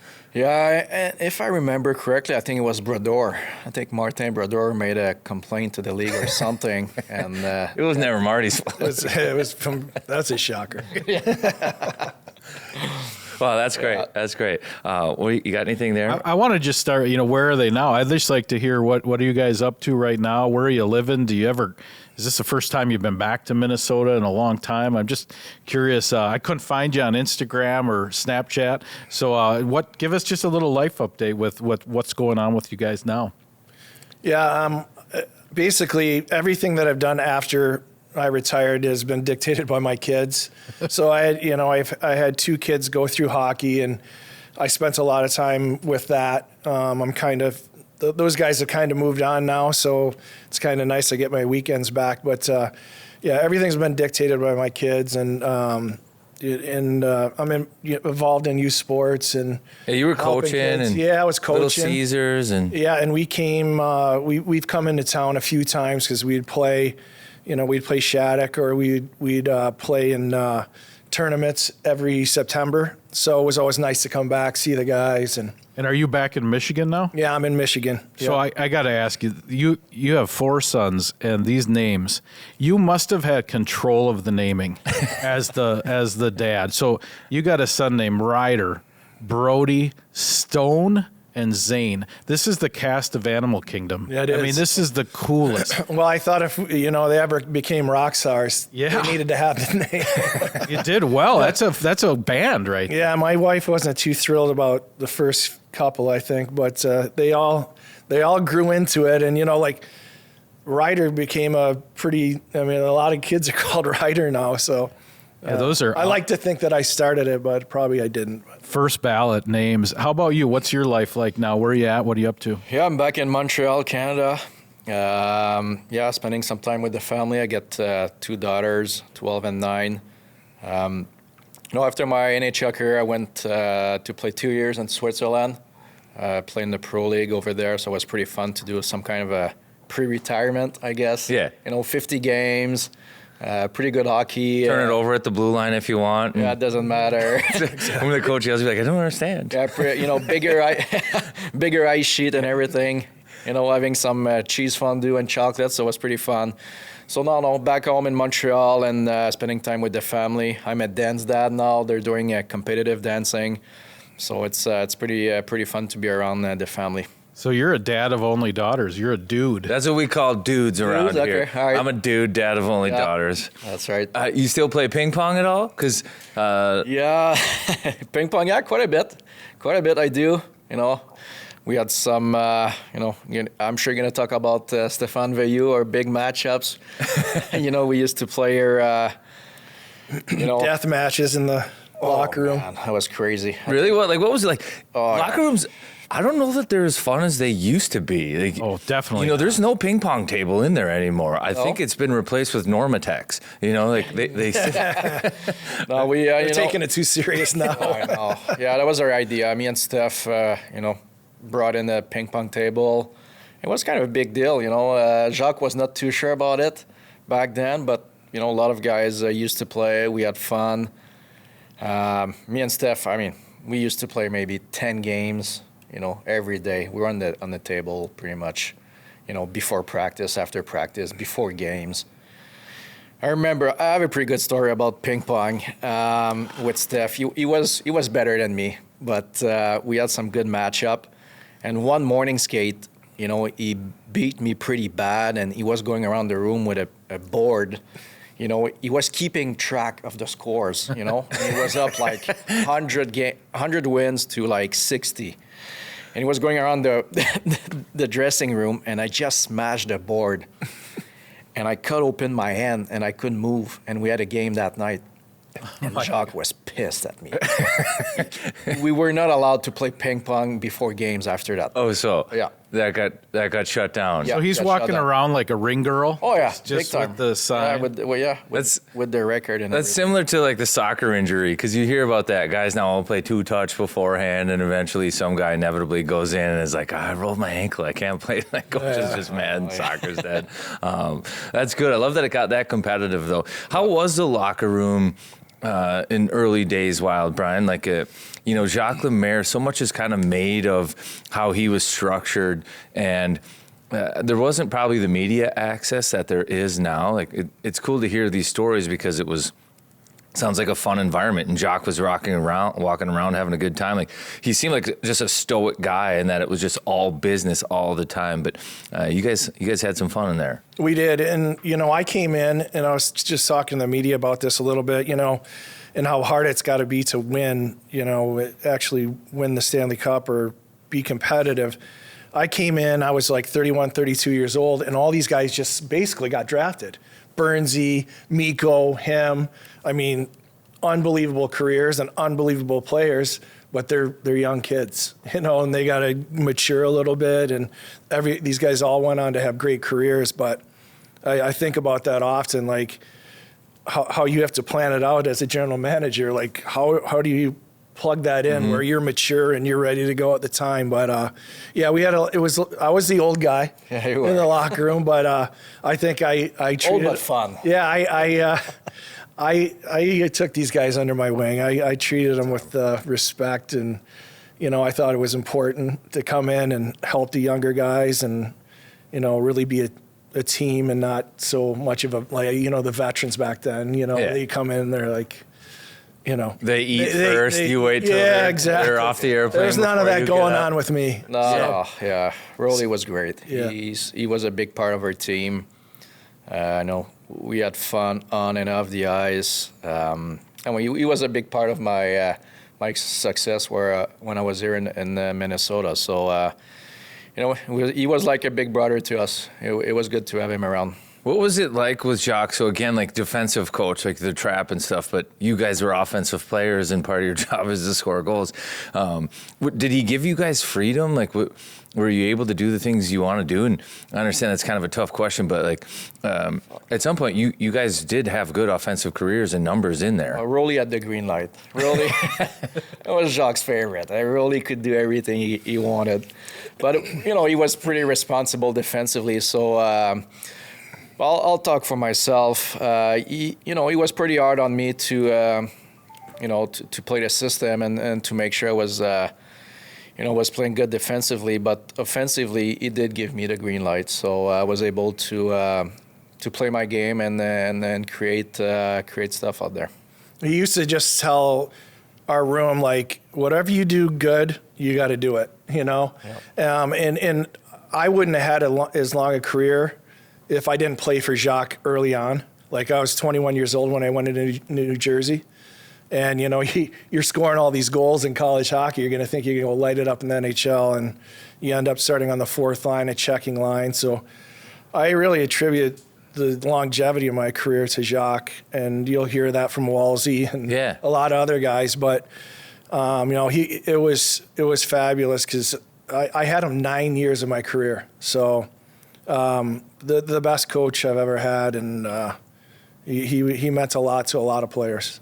If you think of a Lemaire bumper sticker, something that stuck with you, a phrase or something you shaped your career around, what would be a couple Jacques-isms, I guess? You got any, Butch? Oh, man. I got some in French, but, yeah. I don't know. How about you, really? I don't know if I have any Jacques-isms. Billy was pulling out like a million of them because, we were both really young when we played for him in New Jersey. But, when we were in Minnesota, we were playing like the Red Wings, and the Red Wings were like have the puck literally the whole game. Yep.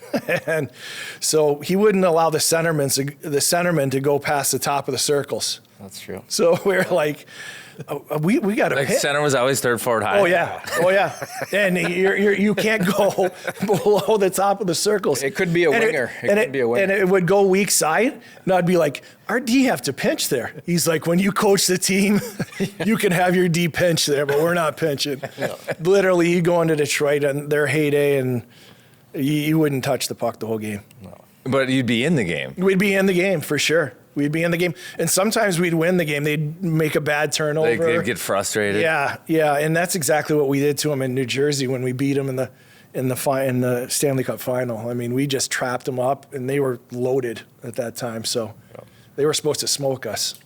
Coaches love that commitment, though. You know, like if you commit to it and you buy into it, so you do get the result from time to time. They absolutely love that. Let's talk Mikko a little bit. He's obviously a big part of the franchise. He got his number retired, but what are some things you remember about Mikko? For me, the number one was probably how bad his hockey stick was. You know, the knob. Do you guys remember how bad this was? So bad. Like, I don't know how he held it. His tape job, everything, but good backhand on the guy. You guys, any other memories? Well, so competitive. Yeah. I mean, that's the number one thing that comes to my mind is during practices, during games, how hard he worked. He was a proud guy, and he was a good teammate. From a young age, I mean, I got him. He was pretty young, and he was really mature. And I don't know if that came from his brother or whatever. I remember one time we were playing like 3-on-3 low or something, and in practice, and he just smoked one of the veterans. And I was just like, oh boy, this kid's competitive. Yeah, and he had the details down too. Like he'd have his shootout move down pat, face-offs terrific. Like I think there was some Jacques influence in his game too in terms of like detail and stuff like that. Yeah, big time. He was good all over the ice. PK, power play, face-off, like you said, and that's one of the reasons why he's got a jersey up at the rink now. How about Nicholas Backstrom? You guys played with him a little bit. You have any pregame stories? Were you on the short list? Would he talk to you guys morning of? He used to call me the old man all the time. That was his big thing with me. But. Yeah, no, he wouldn't talk to us on game day.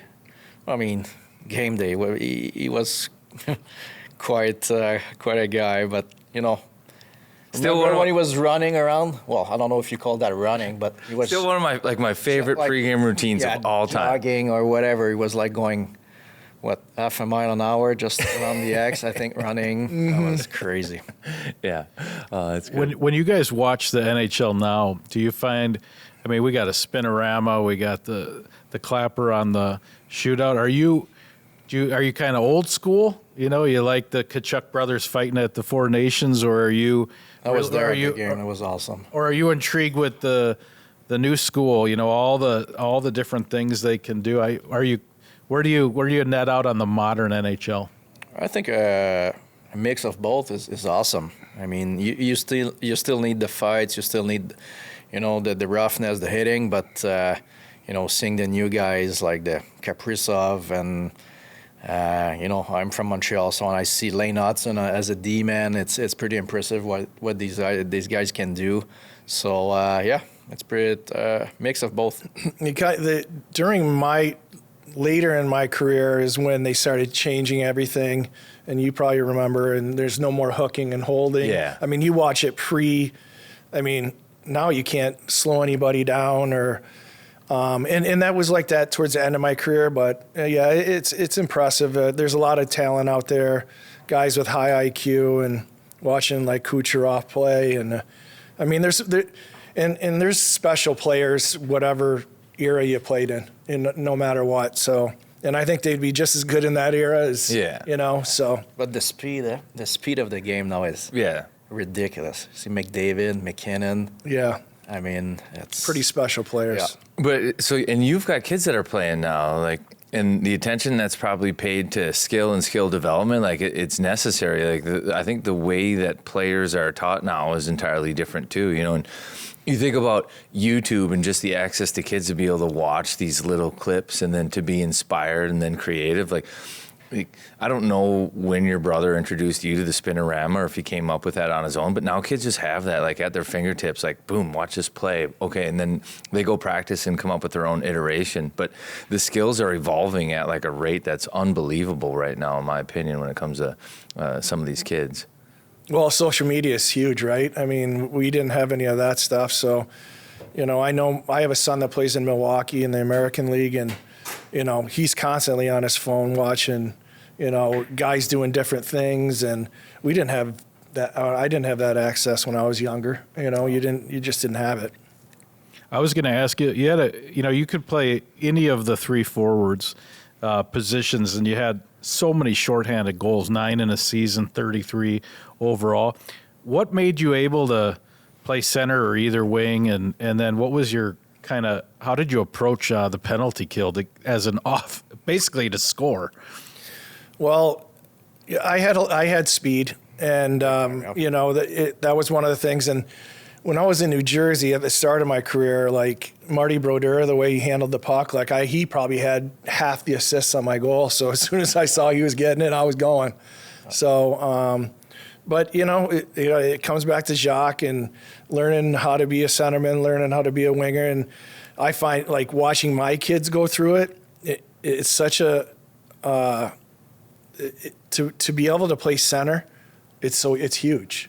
Like you're taking face-offs, they might need you on the PK to take face-offs. When it comes to the little things, it's super important. But I was lucky to learn those early. The other thing with the middle is you have to know everybody's responsibility in every situation. You know the wing's responsibility on every draw and every spot, because, I mean, you got to count on them in every situation, where sometimes I think on wing you can just be like, I'm out here, like I got my guy. I got my guy, yeah. You know?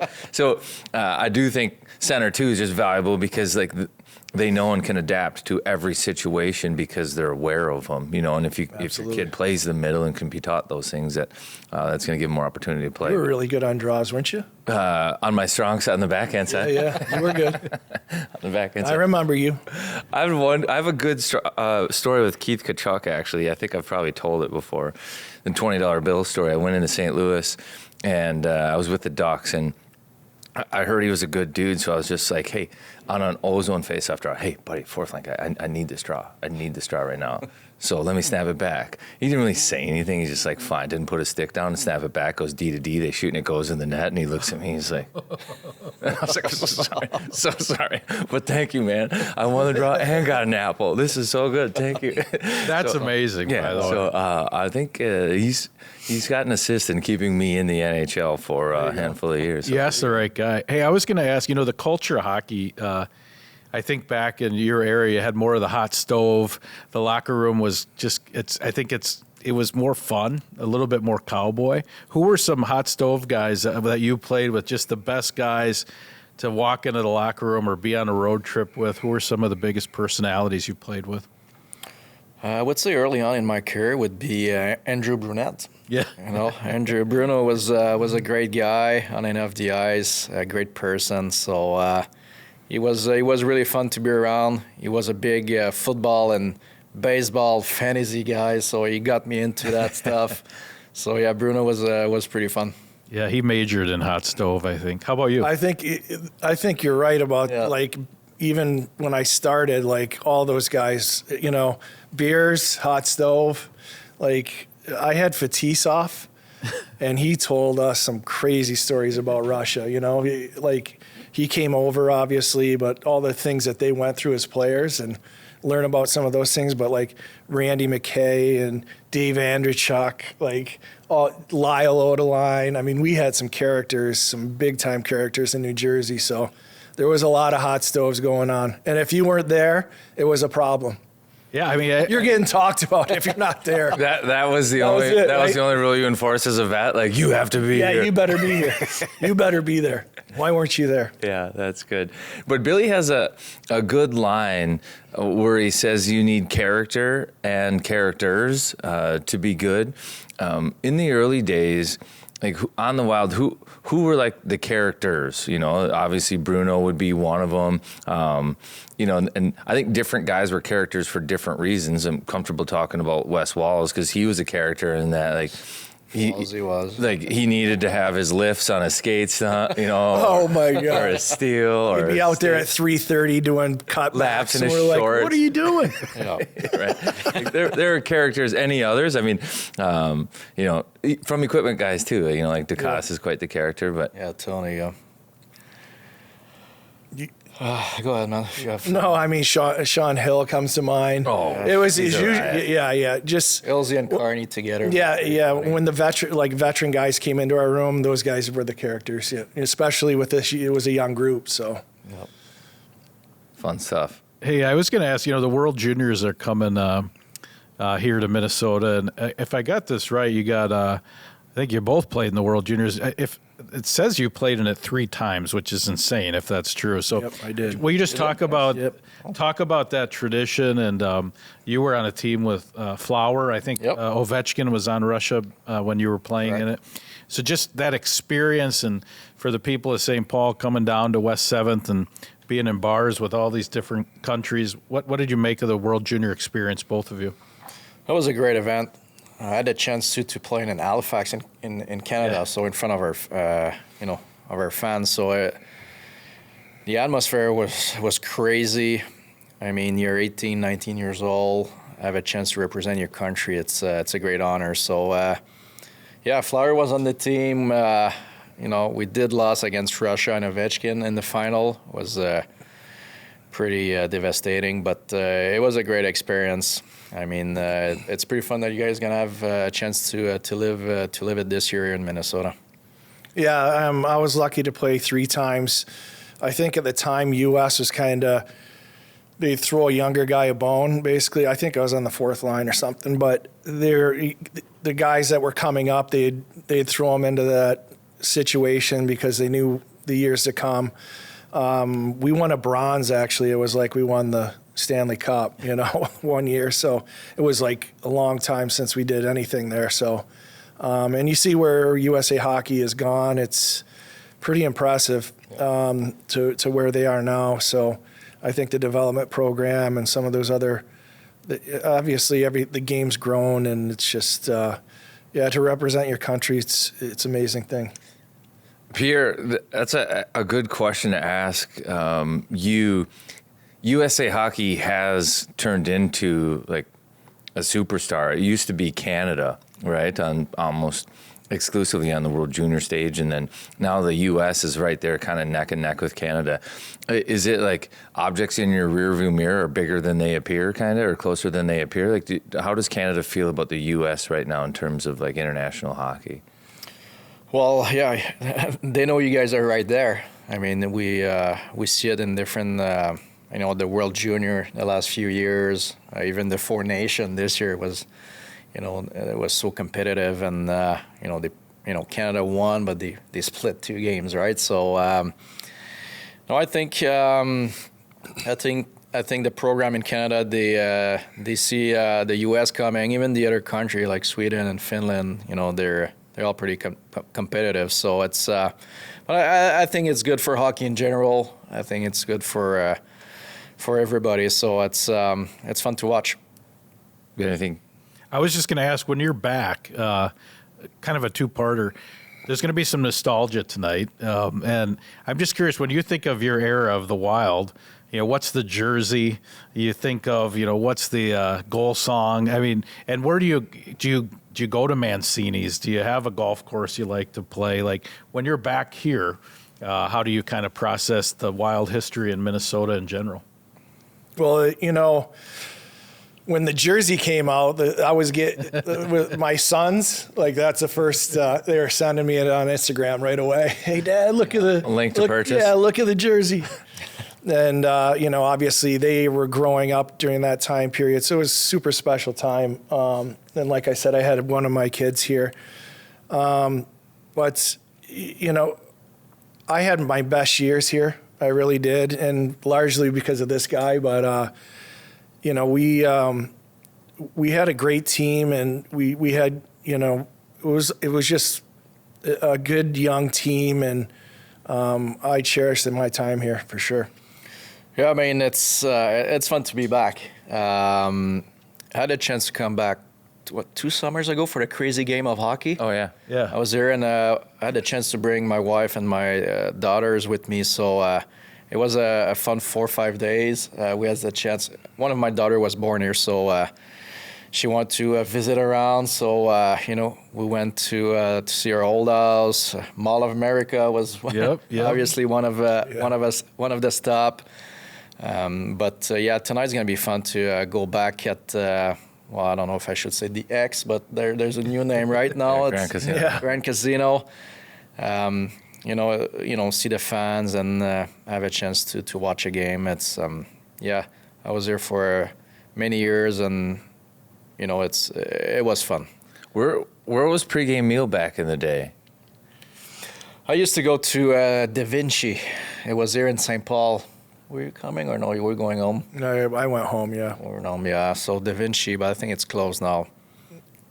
Spaghetti and meat sauce, or It was like a pasta bar. They were making your own pasta with chicken and stuff and salad. And have you guys cruised through the facilities downstairs?